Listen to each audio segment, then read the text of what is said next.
गोदान भाग दो, टूटी मर्यादाएं। नमस्कार दोस्तों, स्वागत है आपका सपनों की आवाज में। आज हम लेकर आए हैं गोदान भाग दो, टूटी मर्यादाएं। अगर आपने भाग एक नहीं सुना तो पहले उसे जरूर सुने ताकि इस कहानी की गहराई आप महसूस कर सकें। चलिए अब डूबते हैं इस कहानी के अगले अध्याय में। गाय के जाने के बाद होरी की दुनिया और भी सूनी हो गई थी। एक सपना जो आंखों में पलता था वो अब आंखों से बह चुका था। लेकिन खेत, पेट और जिम्मेदारियां ये सब तो रुकते नहीं।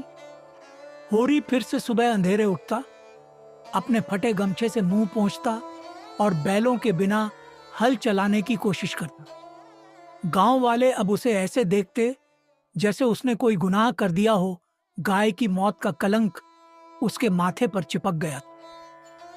धनिया अब और भी सख्त हो गई थी। वो नहीं चाहती थी कि कोई और धोखा होरी को फिर से कमजोर बनाए, लेकिन उसके अंदर का दर्द वो भी समझती थी, बस जताती नहीं थी। गोबर और झुनिया, दो दिल दो जात, इस सब के बीच एक नई कहानी धीरे धीरे आकार ले रही थी। होरी का जवान बेटा गोबर और पड़ोस की झुनिया। झुनिया एक खूबसूरत समझदार लड़की थी, लेकिन उसकी जाति पासी थी। और गोबर होरी का इकलौता बेटा, ब्राह्मण घर का, संस्कारों से बंधा हुआ। पर प्यार कहाँ देखता है जात। दोनों की मुलाकातें खेतों में होती, पानी भरते हुए या कभी पेड़ की छांव में।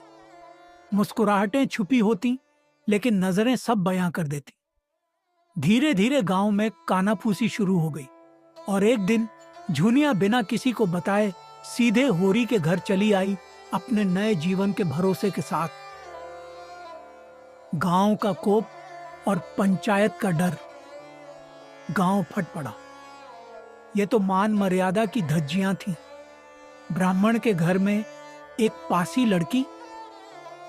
पंचायत बैठी, लाठी डंडे लेकर लोग इकट्ठा हुए। सब होरी पर बरस पड़े।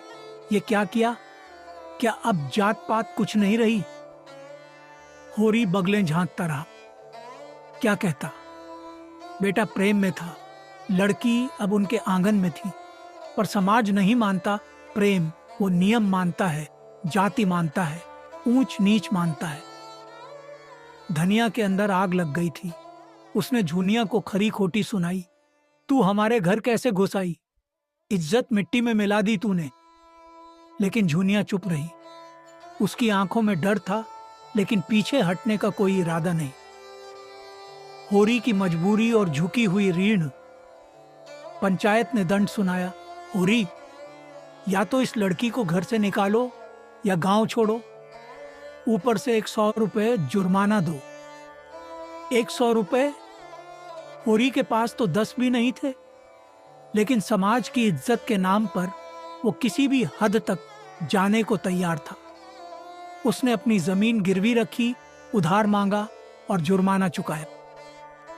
उस दिन होरी की रीढ़ झुक गई थी, समाज के आगे, पाखंड के आगे, मर्यादा के नाम पर बनाए गए झूठे कानूनों के आगे। गोबर का बगावत और विद्रोह, ये सब देखकर गोबर का खून खौल गया। उसने बाप से कहा, आपने मेरी पसंद को, मेरे प्यार को अपने समाज के डर के आगे कुर्बान कर दिया। होरी कुछ नहीं बोला। उसका मौन ही उसका जवाब था। गोबर ने झुनिया का हाथ पकड़ा और बिना कुछ कहे घर छोड़ दिया। शायद शहर की तरफ, शायद कहीं दूर जहां जात पात की दीवारें न हों। धनिया देर तक दरवाजे की तरफ देखती रही, बेटे के लिए नहीं, उस खालीपन के लिए जो अब घर में बस गया था। धड़कती उम्मीद और टूटी मर्यादाएं। होरी जो अपनी जिंदगी में मर्यादा, धर्म और इज्जत के पीछे भागता रहा, अब थक चुका था। उसकी आंखों में आंसू नहीं थे, बस एक खामोशी थी जो बहुत कुछ कहती थी। धनिया अब झुनिया को धीरे धीरे स्वीकार करने लगी थी और झुनिया भी पूरे समर्पण के साथ घर संभालने लगी थी। खेत, चूल्हा, मवेशी सब। लेकिन जो खोया गया था गोबर, उम्मीद, सपना, वो अब भी कहीं दूर था। ये थी गोदान भाग दो टूटी मर्यादाएं की कहानी, जहां प्यार, समाज और मर्यादाओं के बीच इंसान की भावनाएं कुचली जाती हैं। क्या गोबर और झुनिया फिर कभी लौटेंगे? क्या होरी को अपनी खोई हुई इज्जत वापस मिलेगी? जानने के लिए जरूर सुनिए अगला भाग, गोदान, भाग 3, अंतिम बलिदान। वीडियो पसंद आया हो तो लाइक करें, कमेंट जरूर करें और चैनल सपनों की आवाज को सब्सक्राइब करना न भूलें। मिलते हैं अगली कहानी में, तब तक के लिए नमस्कार।